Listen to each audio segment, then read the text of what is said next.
ভাবতে পারেন আপনার সামনে পৃথিবীর এক প্রান্ত থেকে অন্য প্রান্ত পর্যন্ত একটা সুড়ঙ্গ, আর আপনি একটু হড়কে পড়ে গেলেন সেই সুড়ঙ্গার ভেতর। কি হবে তখন?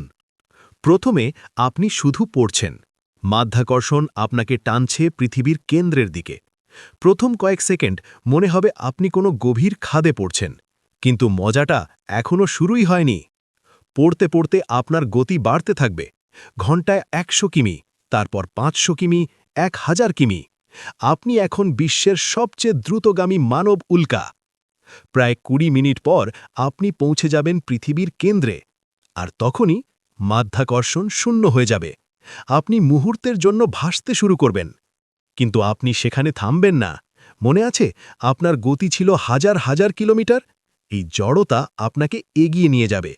আপনি কেন্দ্র পার করে উল্টো দিকে উঠতে শুরু করবেন, ঠিক যেমন দোলনা সামনে পেছনে যায়। এখন ব্যাপারটা দাঁড়ালো উল্টো।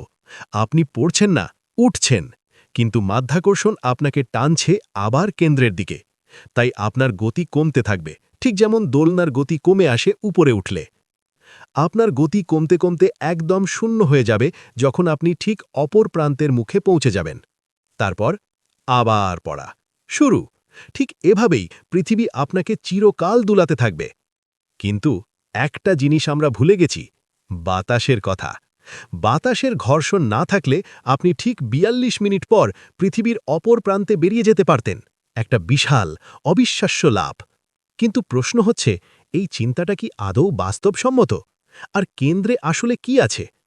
পৃথিবীর কেন্দ্রের এই রহস্যময় জগৎটা সম্পর্কে জানতে চাইলে এখনই চ্যানেলটা সাবস্ক্রাইব করে কমেন্টে লিখে ফেলুন।